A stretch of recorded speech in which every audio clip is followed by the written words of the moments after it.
Garamare, Bevaga, Laja, the Lelu, Melushin, Madiba, Wufia, the Wellum Sija. Bevaga, Laja, Madiba. Oh, Madida, she got Laja. The Gava Vegala Valley. Collected, Shin Kularella, Kularen, Yala Kumadi, Usure, de Vegale. Pension de Jarado, look, Melushin, Madilu, Madida, Shawava, Fayasura, Dave, Tomave. Don't be the Garamare, you got to do it, they don't lose in the bed, Waja, Maro, look, maybe and Lucy and Lay. Madiba, Wufia, Fiap. All collected, Sijin Begala, where Mamadi Wusure. Sagala, you saw that option, seemed tomorrow. We come on, well, I will wear the Mamadi. When I've seen the jar Madilu, Begala, wear the Mamadi Wusuro, Mangoro, Luzu, Dokan, if you what. Begala, don't may know. Madiba, Wufia, where do I am, Marum? Amali Madiri, Bola Gila.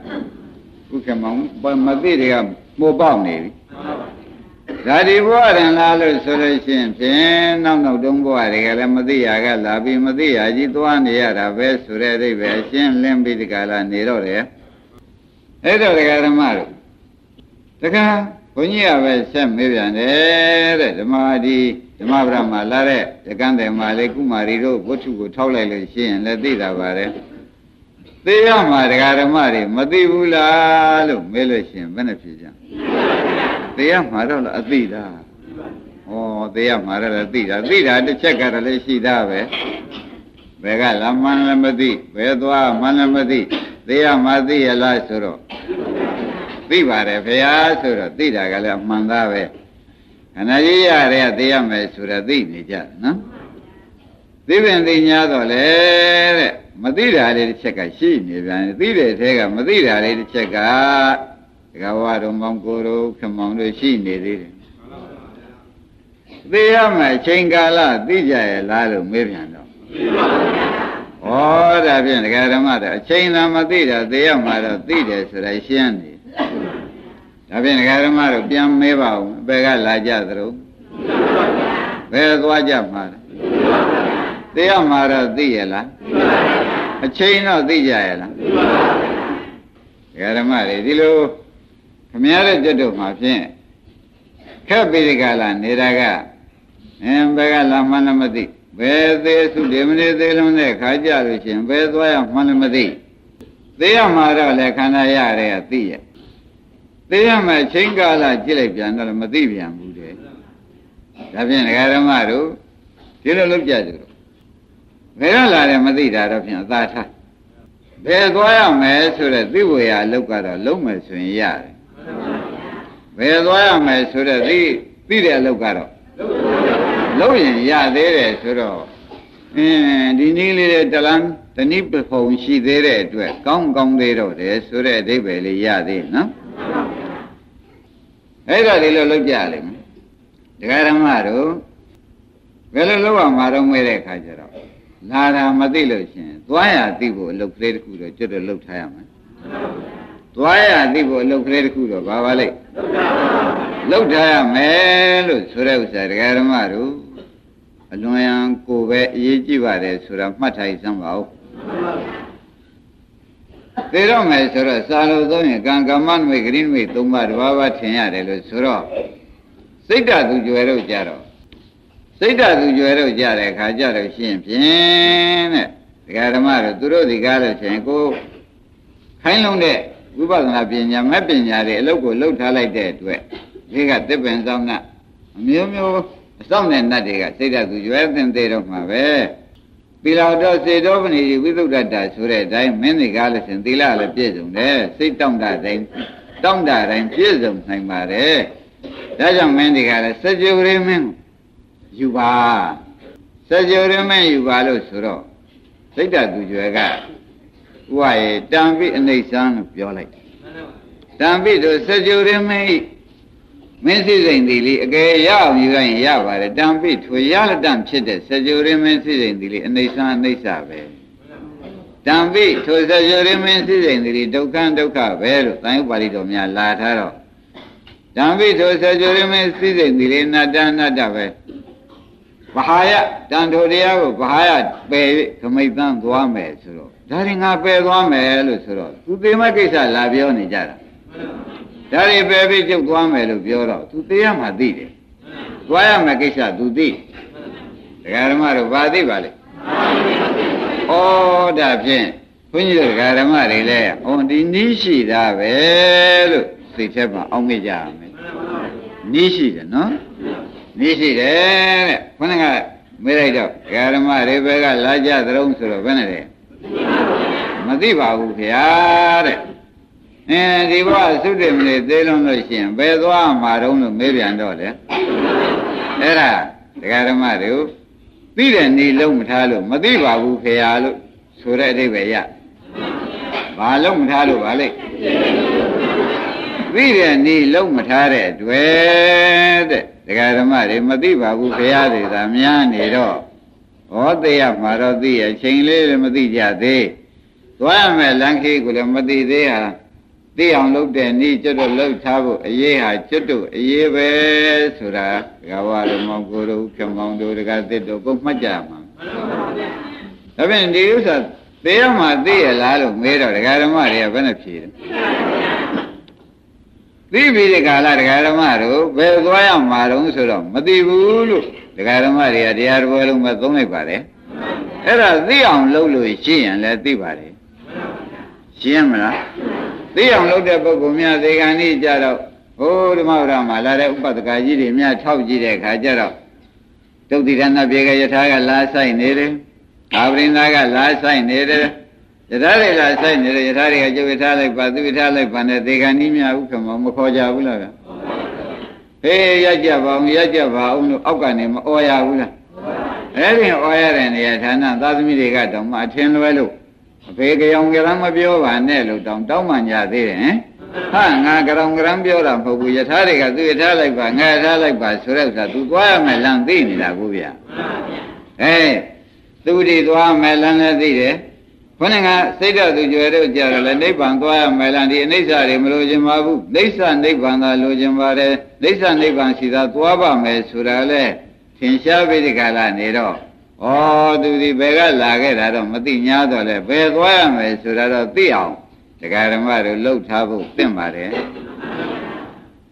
ဝါရမယ်ခရီးကိုလှုပ်ထားဖို့တော့ဖြစ်မလျှော့ကြနဲ့နော်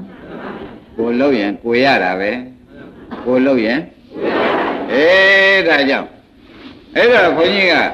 ဒီဒကာဓမ္မတွေဆုံးမကျင်တာကဩဘယ်ကလာမှန်းလည်းမသိဘယ်သွားရမှန်းလည်းမသိသိရမှာတော့သိရလားဆိုတော့သိပါတယ်အချိန်သိပါရဲ့လားဆိုတော့မသိဘူးတဲ့အခုတရားဓမ္မတွေဥပဒနာလို့ဒါနသီလတွေကြီးကျယ်ကျယ်ကဲငါလည်းသိတော့မှာပဲစွန့်မှာပဲကျဲမှာပဲ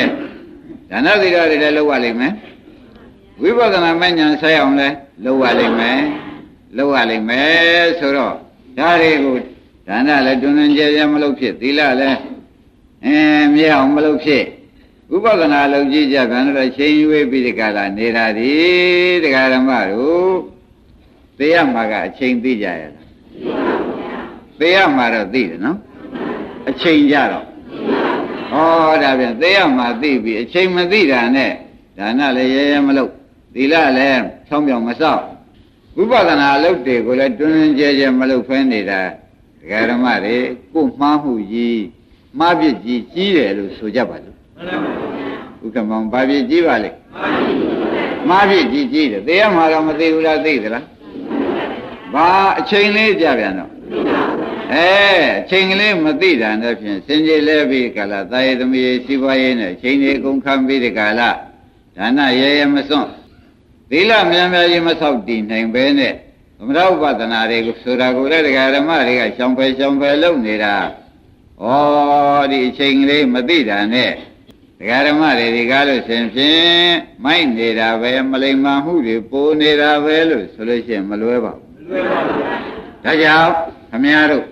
ဒ တရားအထုတ်လို့တွင်တွင်ကြဲကြဲဖြစ်ပြီးဒီကလာသွားရလန်ခီအတိကြီးသိကျင်ရလို့ရှိရင်ဖြင့်ဒီမရဏနုဒ္ဒတိကလေးလည်းမှတ်ထားပါဆိုတာကိုလည်းမှတ်ရတယ်နော်ငါသည်မုတ်ချသေးရမည်ချိန်ပိုင်းသာလိုတော့သည်ဆိုတာလေးအမျက်နှုံးပွင့်ရမယ်ငါသည်မုတ်ချသေးရမည်ချိန်ပိုင်းသာလိုတော့သည်ငါသည်မုတ်ချသေးရမည်ချိန်ပိုင်းသာလိုတော့သည်သဘောကျမုတ်ချတာသေးမှာမဟုတ်လားအချိန်တော့ပဲလိုတော့တယ်မဟုတ်လားဒီဓမ္မတွေဒီကားလို့ရှင်လူငယ်လေးတွေမှလည်းဘာသာလိုတော့သေးတော့သေးမှာပဲချိန်ပိုင်းလေးကြံတော့လူကြီးတွေမှာရောဒီချိန်ပိုင်းအတွင်းမှာကျွတ်တို့ဒီကားလို့ဆိုလို့ရှိရင်မနေ့ကပြောသလိုသုတ်တန်သွားရင်ပြေးလွှားသုတ်တန်လွတ်တဲ့နေရာဌာနဒီဘဝသာရောက်ခံမယ်နောက်မရောက်အောင်ကြိုးစားမယ်ဆိုတာဒီသုတ်တန်သွားရင်ကြိုးစားမယ်ဆိုတာကိုလည်းမနေ့ကပြောခဲ့ပါတယ်ဒါကြောင့်တရားဓမ္မတို့ငါသည်မုတ်ချက်သေးရမည်ချိန်ပိုင်းသာလိုတော့သည်ဆိုတာကိုနှလုံးသွင်းဖို့ပြောပါတယ်ဟာချိန်ပိုင်းသာလိုတော့တယ်ရှင်မြန်မြန်ကြိုးစားလိုက်မှပဲဆိုပြီးကာလသွားရလန်ခေသိအောင်မြန်မြန်ကြိုးစားလိုက်မှပဲဆိုတဲ့ဝရိယတွေပြင်းထန်လာပါလိမ့်မယ်နော်ကဲသုံးခေါက်လောက်ဆိုကြသမှာကဲတရားဓမ္မတွေကိုယ်အိဗယ်ကိုရှင်းကြရလားငါဒီပါတယ်တော့သိမှတော့သိချာချာပဲနော်ဒါကြောင့်ဓရသမန္တာသယေဘာလယေသပဏိတာအတ္တစေဝဒိဋ္ဌာသသဗ္ဗေမေစုပရာယနာလို့ငယ်တဲ့ပုဂ္ဂိုလ်လည်းသိရမှာပဲကွာမန္တရကြီးတဲ့ပုဂ္ဂိုလ်လည်းသိရမှာပဲကွာနော်ယေဘာလယေသပဏိတာလူမိုက်တွေလည်းသိမှာပဲကွာလူပညာရှိတွေရောအတ္တစေဝဒိဋ္ဌာဆိုတဲ့ဆင်းရဲတာကိုသူကျွဲတွေကိုသဗ္ဗေမေစုပရာယနာတဲ့သင်မင်းစီမှာသွားပြီးခန္ဓာကိုယ်နဲ့ခွန်ဆက်ကြရမှာကြီးပါပဲသင်မင်းလက်တွင်ကောင်းစင်အကြရမှာကြီးပါပဲဆိုတာသိကြကြပါအဲ့ဒါကြောင့်ဒီထဲမှာအခုပြောတဲ့6မျိုးတဲ့ဖြင့်မများတော့ပါဘူးငယ်တဲ့ပုဂ္ဂိုလ်လည်းပါပါတယ်ကြီးတဲ့ပုဂ္ဂိုလ်ကောမိုက်တဲ့ပုဂ္ဂိုလ်လည်းလိမ္မာတဲ့ပုဂ္ဂိုလ်ကောပစ္စည်းပါရှားတဲ့ပုဂ္ဂိုလ်ကောပစ္စည်းကျော်ရတဲ့ပုဂ္ဂိုလ်ကောဘာပဲပါဒီ6မျိုးဟာနောက်ဆုံးပဲသင်မင်းကောင်းစင်အရမှာကြီးပဲသင်မင်းကိုအဲ့ဒါကြောင့်သင်မင်းကြီးကောင်းစင်အရတဲ့ဘဝတွေကများလုံးလို့ဒကာဓမ္မတို့တော်ပြီတံပြီသင်မင်းစဘဝဘဖြစ်ဖြင့်ကျွတ်တော့အလွတ်ပဲရှောင်းပါတော့မယ်ဆိုပြီးဒီကာလဒကာဓမ္မတို့သေသည်ချမ်းမဲ့နဲ့စိတ်ဓာတ်သူကျွယ်တို့လို့လောကစိစိမ်နေအကုန်ဒိဋ္ဌကြီးပဲနိဗ္ဗာန်သာရင်ကောင်းတယ်ဆိုတဲ့အဓိပ္ပာယ်မျိုးရအောင်တခါတည်းကိုသွားရမယ်လမ်းကိုသိထားရအောင်ဘုန်းကြီးတို့ဒကာဓမ္မတွေဒါနသီလသမထဥပဒနာတွေအကုန်ကြိုးစားရတော့မယ်ဆိုတဲ့ဥစ္စာယနေ့ဟောပါတယ်ရှင်းပြီနော်ကဲဒါဖြင့်ဒကာဓမ္မတွေကတရားတော့နားနေကြတာပဲဘုန်းကြီးကလည်းတရားဟောနေတာပဲပြတရားမိချိန်မင်းသာလိုတော့သည်ဆိုတာလေးကိုနှလုံးသွင်းကြပါနှလုံးသွင်းလိုက်တဲ့အခါကျတော့ခொနဲ့ကဂိုင်လာရဂရိသိတဲ့အလုပ်ကိုနိဗ္ဗာန်အထာတောဂရိလို့ဒီနေ့ကလည်းပြောခဲ့တယ်နော်နိဗ္ဗာန်တရားနာပုဂ္ဂိုလ်တို့ဤလာရဂရိဆိုတာလည်းပြောခဲ့တယ်အဲ့တော့ဂရိမြဲအောင်ဒကာဓမ္မတို့နိဗ္ဗာန်မရသေးတောင်မှဒုက္ခတိရအောင်သူတိကနေပြီးဒီကလာအောက်ပြန်မလဲပဲနဲ့နိဗ္ဗာန်ကူးအောင်လုပ်ဖို့ဖြင့်ဒီကနေ့မှာသွားရလန်ခီယထာတွေကခေါ်သလိုနိဗ္ဗာန်အာယုံပြုနိုင်သလိုဒကာဓမ္မတို့ဒီတဲ့ကြိုးစားရမှာပဲဒါဖြင့်အချိန်ပိုင်းတွင်ကြိုးစားရမှာပေါ့ခင်ဗျားတို့ကဘာပဲလို့တော့ငါသည်မုတ်ချသေးရမည်အချိန်ပိုင်းသာလို့တော့သည်ဒါဖြင့်ဒီအချိန်ပိုင်းလေးအတွင်းမှာပဲဒကာဓမ္မတို့ဘာလို့ရမှာလဲကြိုးစားရမယ်ဥက္ကမောင်ရေလာရသိဖို့ကြိုးစားရမယ်ဘယ်ချိန်ကြိုးစားရမှာပဲဒီအချိန်ပိုင်းလေးအတွင်းမှာဒါဖြင့်ဘုန်းကြီးပြောနေကြစကားတိုင်းဒကာဓမ္မတွေသုံးရလို့ရှင်းမြအသေးကမဥပဲနဲ့ဉာဏ်ကဥအောင်လုပ်လိုက်ပါအသေးကမဥပဲနဲ့ခန္ဓာကိုယ်ကြီးအသေးပဲကြီးတခါတည်းကိုင်းနေပါတယ်ဉာဏ်ကတခါတည်းဒကာဓမ္မတွေကကိုင်းတာမင်းကိုင်းတာတော့ကိုင်းတာပေါ့ကွာတခါပဲကိုင်းခါမှာကွာနောက်ကိုဖြင့်ဒီမင်းခွန်ဆက်တယ်လို့မလုပ်တော့ပါဘူးဆိုတော့မသေးမှန်ပြိနိဗ္ဗာန်ကိုဒကာဓမ္မတွေတခါတည်းမရောက်ကြိုးစားတော့မယ်ဆိုတာသဘောပါမသေးမှန်ပြိနိဗ္ဗာန်ဆိုတာရှားမဟုတ်ဘူးအထုတ်လိုက်တဲ့ခါကြလို့ရှိရင်ဖြင့်နိဗ္ဗာန်မြင်တဲ့အမြင်ရပြီးတဲ့ပုဂ္ဂိုလ်ကြလို့ရှိရင်ဖြင့်သောတာပန်အမြင်ဖြစ် ဘယ်လေးပါးနမိတ်တွေကမထင်လားလို့သူ့အတိနမိတ်တွေသာထင်လားပြီဥက္ကမောင်ရေသွားရလမ်းခီသိပါတယ်သဘောကျကြသရဂန္နာဂံယန္တာတို့ပါလေထို့တူပဲကိုသွားရကိုသိကြပါတယ်ဆိုတဲ့အဓိပ္ပာယ်ရှင်းကြပါလားဒါဖြင့်ဘယ်ကလာကြသရုံမသိပါဘူးဘယ်သွားကြမှာတုံးလို့မေးရင်အဲ့ဒါသိအောင်လို့ရှင်းကြလား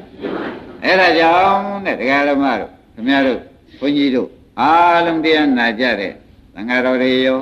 တရားဓမ္မတွေရောဘုန်းကြီးတွေရောအချိန်ပိုင်းမဲ့လို့ကြပါတော့တယ်ဘာလို့ကြတော့အချိန်ပိုင်းမဲ့ဘုန်းကြီးတို့တရားဓမ္မတွေလို့ကြတော့အိမ်မှာလဲဒီဦးနဲ့တူစကားများကြပါနော်ကြောက်ကြရဖြစ်ကြတော့မယ်ဆိုလို့ရှိရင်အိုးအချိန်ပိုင်းနဲ့လို့တဲ့သေကံကြီးကဒီပြောမျိုးပြောရသလားလို့ကိုယ့်ကိုယ်ကိုလည်းဆုံးမှာပါအချိန်ပိုင်းလို့တဲ့သေကံကြီးတွေမဟုတ်လားဗျာအဲ့ဒါတယောက်နဲ့တယောက်ညင်မဖြစ်စေသာသမီဖြစ်စေမိမိဘနဲ့ဖြစ်စေဆွေမျိုးညာတကာနဲ့ဖြစ်စေမိတ်တင်ကနေဖြစ်စေကျန်ကျန်လာပြောမယ်ဆိုမယ်လို့ကြည့်လိုက်လို့ရှိရင်ခုနကငါဒီမဟုတ်ချသေးရမီအချိန်ပိုင်းသာလို့ရသည်အချိန်ပိုင်းလို့တဲ့ဆိုတာသေကံကြီးပြောတာအချိန်ပိုင်းလို့တဲ့ဆိုတာဘာပါလိမ့်ဟုတ်တဲ့သေကံကြီးကဒကာရမတို့ကျွတ်တော့ခမရတို့ဒီကားလို့ဆိုလို့ရှိရင်ဖြင့်လောဘဒေါသမောဟသိမ့်ပြီးဒီကာလသွားရလန်ခီသိဖို့ရအလုတ်တာရေးကြီးလောက်ပါတော့အခုဒကာရမတွေကဘုန်းကြီးဆုံးမကျန်တာကရှေ့ပိုင်းမှာနော်သေကံကြီးတွေကသေကံဝေးငဲ့နေတာခက်တယ်ဘာခက်နေပါလဲ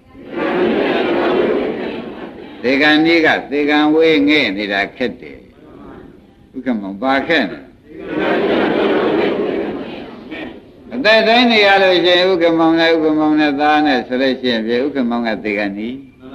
သားကဘယ်နဲ့ကြောင့်ဥက္ကမောင်ကြီးတွေသူတော်ကောင်းလို့မလုံနိုင်ပါလိမ့်မလဲမောင်ကိုတော့မလုံနိုင်ပါလိမ့်မယ်တွင်ကျဲမလုံပါလိမ့်တကားတော့မလုံပါလိမ့်မလို့မေးလိုက်တဲ့အခါကျဟောဒီလက်ညှိုးထိုးပြတာကသေကံဝေးထိုးပြဘာထိုးပြလိုက်အမလေးဒါဖြင့်ဒကာဓမ္မတို့သေကံဝေးဆိုတဲ့ဥစ္စာအသက်တိုင်းနေသူကဝေးပါလေအသက်တိုင်းနေရင်ပေါ့ဗျာအဲ့ဒါသေကံကြီးတွေကပြန်ငဲ့ပြီးဒီကလာနေတာဒီဒါအမိုက်တစ်မျိုးပူတာပဲလို့ဆိုလို့ရှိရင်မလွဲပါဘယ်လိုဆိုကြပါမလဲ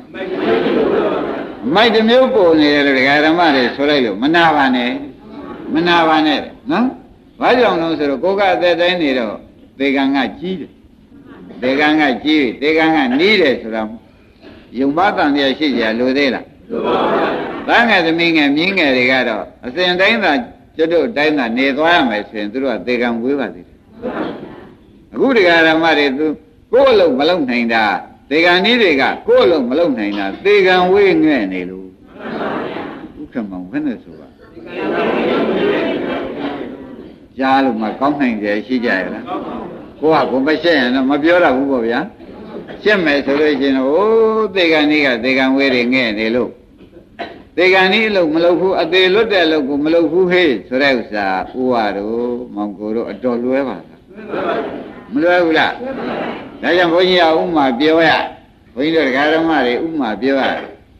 ကိုကတော့ဖြင့်မရဏရေတွေနစ်လို့မရဏဆိုတဲ့ရေတွေနစ်လို့ပါဇနာရောက်နေပြီကလေးသူငယ်ကိုမွေးထားတဲ့ကလေးသူငယ်လူမတူသားနောက်ငယ်တွေကကုန်းပေါ်ကနေကိုကရေထဲမှာနစ်နေလို့ပါဇနာတောင်ရေဝင်တော့မယ်မဇရေဝင်ရင်တေကံမနေသေးဘူးလားဒီမှာလည်းခင်ဗျားတို့နေခဲ့ရတာကြာတော့မရဏရေတွေကလွှမ်းမိုးလာတော့ဒီနေ့တနေ့မရဏရေတွေကြောင့်တေကံကြီးဖြစ်လို့ဗဇာနာရောက်ပြီးရေဝင်နှုတ်ပါပြီဘုရားမောင်ဝင်လို့သေးဘူးလားအဲ့ဒီရေနဲ့နေတဲ့ဗဇာနာရောက်နေတဲ့ပုဂ္ဂိုလ်ကကုန်းဝါလူတွေအတွက်စိတ်မချလို့ကုန်းဝါလူတွေစိတ်မချလို့ကျုပ်ပြန်ခဲကြီးခက်ပေါ်လို့ကုန်းဝါလူတွေများတိုင်ပြီးဒီကလာအတန်ကုန်ဟိပြီးဒီကလာအော်ပြောနေကြမှာဆိုရေတွေကလူအယူဖြစ်လိမ့်ကိုယ်အသေးလွတ်တော့ကိုရှာတာမဟုတ်ဘဲနဲ့ကုန်းဘောကသေကံဝေးတွေအတွက်ကြည့်ပြီးဒီကလာသူစကားပြောနေတယ်ဆိုရဲဥက္ကမောရေတွေကလူအယူဘယ်နဲ့ဆိုကြပါရေတွေကလူကဒကာဓမ္မတွေဘယ်နဲ့ဆိုကြပါကိုယ်ရေးကိုလွတ်အောင်ယုံဖို့ရကအရင်မကြည့်ဘူးလားကုန်းပေါ်မှာလွတ်နေတဲ့ကလေးတွေကအမတန်မှသူတို့မှချမ်းသာကြမ်းမာပြီးဒီကာလကုန်းပေါ်မှာသူတို့သွားလို့ရသွားလာလို့ရတယ်ကိုယ်ရေနဲ့နေလို့ပါဇတ်ထဲတောင်ရေဝန်းလူပါပြီဒါကြောင့်ကုန်းပေါ်ကလူတွေတော့အော်တုံးဟစ်တုံးဆွေးရင်တုံးကြောင်းကြတော့ဗျာပါရတွေဖြစ်တုံးဆိုလို့ရှိရင်ဖြင့်ဩသေကံဝဲတွေအတွက်သေကံနီးက ဗျာများနေလိုက်တာလို့ဆိုလိုက်မြည်လိုက်လို့ရှိရင်တကားဝါတို့ဥက္ကမောင်တို့မောင်ကိုတို့နာစရာမလိုပါဘူးကိုမိုက်တာပေါ်လားမပေါ်ကြဘူးလားသေကံဝေးကဘာငဲ့နေတာသေကံကြီးကသေကံဝေးငဲ့သေကံဝေးသေကံကြီးကဘာငဲ့သူကရင်တယ်လို့ရေတံပါဇတ်ထဲဝင်လူနေပြီနော်ကုန်းဘဝကလေးတွေအတွက်သူဒီကားလို့ဆိုရင်စိတ်နေတယ်ကြောက်ကြနေတယ်သူတို့အတွက်ကျုံမစိတ်မချဘူးလို့များပြောနေမယ်ဆိုရင်ဥက္ကမောင်ရေဥပဒေနဲ့ပဲကျုံတော့ရေတွေကလူဟာမိုက်တဲ့ပုံအယူပို့သေးတယ်မိုက်တဲ့ပုံမှာအယူပို့သေးတယ်လို့စွဲချက်တင်ကြပါစို့ဆိုလိုက်မဆိုလိုက်ခင်ဗျားတို့ကတော့သုံးပါမယ်ခင်ဗျားတို့တဏှာကခင်ဗျားတို့ဝင်ထဲမှာရှင်းနေဖြစ်နေရှိတဏှာကခင်ဗျားတို့ဝင်ထဲမှာရှင်းနေလိုက်နေမင်းမွေးထားတာမင်းမပြုတ်ဘယ်သူပြုတ်မလဲအမေတဏှာကမင်းမွေးထားတာမင်းမပြုတ်ဘယ်သူပြုတ်မလို့မင်းတည်တောင်ထားတာလည်းမဟုတ်ဘူးလားမင်းသာသေသွားလို့ရှိရင်ဒါတွေဝစီဖြေလိုက်တယ်လို့ကြင်ကြရမ်းဖြစ်ပေဘူးလားအမေတဏှာကဝင်ဟောဘုန်းကြီးကသာအခုသေကံဝေးကသေကံဤတွေသေကံဤတွေအတွက်သေကံဤကသေကံဝေးတွေအတွက်ပူးနေတယ်လို့ဘုန်းကြီးပြောတော့တာတရားကမှန်းနေတာအိမ်ကြလာတဲ့ခါကျတော့ခင်ဗျားတို့ကဘုန်းကြီးပြောတယ်လားဟုတ်ပါရဲ့ငါလည်းစဉ်းစားရအောင်မယ်မလားပဲဘူးလားဒါဘယ်သူကဝင်တရားဟောမယ်ထင်နော်ကဲဒါပြန်ဘုန်းကြီးကတော့ဒီလာတဲ့ခါမှာတဏှာကြီးပြောနေတာတဏှာကတော့အိမ်ဆောင်သူကြီးဖြစ်နေတော့ခင်ဗျားတို့ဟိုဘက်ပါမှာပါပဲဘုန်းကြီးအရှုံးပေးရအောင်ရပါတယ်အတော်ဆိုးနေပါလားတရားဓမ္မတို့အဲ့ဒါအိမ်ကြတော့ငါလိမ့်မာတာလားငါမိုက်တာလားဆိုတာဥက္ကမောင်ရေနဖူးပေါ်လက်တင်စဉ်းစားကြဒီကလေးတွေနဲ့ရှေ့စားဖို့တောက်ဖို့နဲ့ဒီငွေရှားမှုရင်းနဲ့ဒီရောင်းဝယ်ကြီးပြတ်မှုနဲ့ဖြင့်ငါဖြင့်အိတ်တောင်ပြောဥကွာခဲ့အိတ်တာဆိုတော့သေကံကြီးကဘာသာထွက်လာသေကံကြီးကယူသံထွက်လာပြန်ပြီဘယ်နဲ့ဆိုကြဟာသေကံလည်းနှီးသေးတယ်ဆိုတော့ယူသံလည်းထွက်သေးတယ်ဆိုတော့ယူမသာချဝေရဖြင့်တော်နှီးနေပြီဘာမသားတွေဖြစ်ကုန်ကောင်းပါဘူးဗျာခင်ဗျားဆိုမသားဆိုရလဲအတုပဒီတဲကလည်းအတုပပေါ်မှာယူကထနေပြန်တော့အယူမသားဖြင့်ဥက္ကမောင်ကောင်းသေးရဲ့အယူလည်းဖြစ်ပြန်မသားလည်းသေကံဤဆိုတော့သေတော့မသားဖြစ်ရမှာဗျာအဲ့တော့အယူမသားဆိုတော့လူပို့လို့မှကောင်းနိုင်ကြရှိရလားဥက္ကမောင်အယူမသားများခင်ဗျားပို့ကျင်သေးရလားဟုတ်ကဲ့လားကြက်ကြက်စဉ်းစားကြစမ်းပါဒကာရမတာယူမသားနဲ့အကောင်းမသားကဘယ်ကများတော့ဒါမပို့ခြင်းဘူးတဲ့ဥက္ကမောင်ကြီးကသူပုတ်ကြတဲ့မသားတွေဘာမသားတွေပါလိမ့်သဘောပါကြဗလားအမတန်ဆိုးရပါတယ်ဆိုတာပေါ်ပြီနော်ခိုင်းဒါဖြင့်ဒကာရမတို့ဒီဟာတွေကရှေ့ပိုင်းကနေပြီးဒီကလာဒကာရမတွေဆရာဘုန်းကြီးဟောတာကိုအိမ်ကြလို့ရှင်တဏှာတရားဟောဆရာကဖြတ်လိုက်မယ်ဆိုတာသတိပေးလိုက်ဆရာဘုန်းကြီးနဲ့တကွအားလုံးသောမြတ်စွာဘုရားမြတ်စွာဘုရားဤသာသနာတော်တောက်လျှောက်သာပရိယတိသာသနာတွေအကုန်ဆောင်ပြီးဒီကလာလာတဲ့ပုဂ္ဂိုလ်တွေဘုရားဆရာကတလုံးမှမလဲအောင်ပြောနေတဲ့ပုဂ္ဂိုလ်တွေကဒကာတို့ဒကမတို့အမှန်ပြောတာခင်ဗျားတို့တဏှာကပြောတာအမှန်တန်ကောက်ကျစ်တဲ့စကားတဏှာကပြောတာကတော့ဘုရားနဲ့ကွာအခုသိလိမ့်မှရှိတဲ့ပုဂ္ဂိုလ်တွေကပြောတာကတော့အမှန်တရားကိုအိမ်ကြလို့ရှိရင်ဖြင့်ဒီကနေပြီးလက်နဲ့ရေးရင်တဏှာဟိုကနေအိမ်ကြချင်းနဲ့ဖြစ်လိမ့်အဲ့ဒါကြက်ကြက်သတိထားစမ်းပါဖြစ်လိမ့်မနော်အိမ်ရောက်တင်တဲ့ပြန်မော်ဒကာဘဝဆင်းကြမြင်းသားဘဝဆင်းကြအမြင့်မြတ်ဆင်းနေတဲ့ပြန်တဲ့ထဲဘုရုပြင်အိတ်နေလားဘုရုကောင်းလေးသွားဆန်းလို့ဆန်းလောက်ကုန်ပြီခင်ဗျားတို့မလောက်ပဲဘူးလားဟိုချောင်းစောတန်လေးကမကောင်းသေးပါဘူးဆိုပြီးဟိုနာသွားဒီနာသွားဟာဘာလောက်တာတုံးလို့မဲလိုက်ရှင်နေဟောဒီကလက်နဲ့ရေးလိုက်တာဟိုမှာတဏှာချီနဲ့ဖျက်လိုက်တာနှလုံးကိုမသွင်းပြီးတော့ဘူးကျုပ်ပြန်ထိတ်ကနေပြာနဲ့သွားတာပဲဥက္ကမောင်ဒီဘက်လက်မသွားဘူးလားတဏှာကဒုက္ခ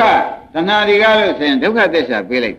ထိတ်အောင်ပြအောင်ပေးတတ်တဲ့အလုပ်ဟာဘယ်လိုလုပ်ပါလဲရှင်းအောင်လဲအောင်ချမ်းသာအောင်ပေးတဲ့အလုပ်ကတော့ဖြင့်ဆရာသမားနဲ့တကွာဘုရားတော်မူတဲ့ပညာစခန်းတွေပေါ့ဗျာအဲ့တော့ပညာစခန်းကအမှန်ပြော냐ဆိုတော့တဏှာစခန်းကထိတ်အောင်လုပ်တာကိုခင်ဗျားတို့ကသူ့ဘက်လိုက်သွားတာတဲနာတယ်ဗျာတဏှာကတော့ဘာလုပ်တတ်ပါလိမ့်ထိတ်အောင်လက်အောင်လုပ်တတ်ဉာဏ်ကတော့ဖြင့်ရှင်းအောင်လင်းအောင်အဲ့တော့ဉာဏ်နောက်ကိုလိုက်မှမိမိတို့ချမ်းသာကြမယ်တဏှာနောက်ကိုလိုက်လို့ရှိရင်ဖြင့်အဲ့ဒါအိမ်တက်ကြလို့စဉ်းစား ယုံနဲ့အိမ်မတက်လိုက်နဲ့ဆရာဘုန်းကြီးကမှားလိုက်တယ်ညာနဲ့အိမ်မတက်တယ်တဏှာနဲ့အိမ်မတက်နေတယ်ဥက္ကမောင်ဘယ်လိုမှားပါလိမ့်ဗျာတခါတော့လှမ်းတဲ့စိတ်ကလေးဒီကားလို့ရှင်ဖြစ်ပြီးပြတ်တာပဲကြွတဲ့စိတ်ကလေးကိုချတဲ့စိတ်ကလေးကိုဒီကလေးစိတ်ကလေးတွေရှုခြင်းရှုရုပ်ကလေးတွေဖောက်ပြန်မှုတွေရှုခြင်းရှုပြီးတကအဲ့ဒီလိုညာနဲ့တက်သွားပါဘယ်သူမှမပြန်လာသေးဘူးလားခုတည်းတို့တောင်တရားနာပြန်လာသူတို့ကဘယ်သွားမှမသိသေးအဲ့ဒါအခက်ဆုံးပဲလို့လုံးမနေနဲ့အောင်ရိပ်မိဗလားခင်ဗျားတို့ကဒါပရိမစိတ်ကောင်းတာကြံဖန်စိတ်တယ်ဥက္ကမောင်စိတ်ဖူးကလားစိတ်ဖူးပါလေခိုင်းဒါဖြင့်အိမ်တက်ကိုတက်တတ်ကြပါဗလားဒီကပြန်တဲ့ခါကြလို့ရှင်းဖြင့်သေကံနီးတဲ့တက်ကြစမ်းပါသေကံဝေးတွေအတွက်ထည့်ပြီးမစင်းစားပါနဲ့ဘယ်လိုတက်ရမလဲသေကံနီးတဲ့တက်ရမယ်သေကံနီးတဲ့ဆိုတာငါသေတော့မြန်လုံးမှကိုရဲကိုဆိုပြီးငါဒီဘက်ခါကလာမှသတိပဋ္ဌာန်ကိုမလွတ်တော့ဘူးဆိုပြီးသေကံနီးတဲ့တက်ကြစမ်းပါဒီတိုင်းတည်းရင်သေကံဝေးတဲ့တွတ်တဲ့အဓိပ္ပာယ်ရောက်လိမ့်မယ်သေကံဝေးတွေအတွက်စဉ်းစားတက်သွားလို့ရှိရင်ငါးပါးမှောက်ပါဆိုလို့ကဲဆုံးမတာဖြင့်တော်တော်သိပြီမဟုတ်လားကဲတရားဓမ္မတွေငါသည်မုတ်ချသေးရမည်ချိန်မင်းသာလူတော့သည်ဆိုတာကိုလေညကိုနှလုံးသွင်းပြီးတခါတည်းမြန်လုတ်ပြပါနော်ဒါတော့ကောင်းလို့မြန်လုတ်ပါ